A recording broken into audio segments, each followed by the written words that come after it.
48 గంటలు డెడ్ అని విధించారు. ఎవరు? తిరువూరు ఎమ్మెల్యే కొలికిపూడి శ్రీనివాసరావు గారు.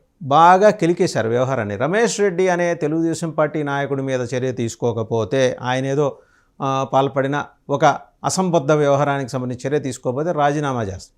ఎవరి మీద అలుగుతున్నారు శ్రీనివాసరావు గారు మీరు? చెరువు మీద అలిగితే ఎవరికి నష్టం అని చాలామంది ఆయన్ని బుజ్జగించినప్పటికీ, నచ్చజెప్పినప్పటికీ కొలికిపూడి ఎక్కడ వెనక్కి తగ్గల.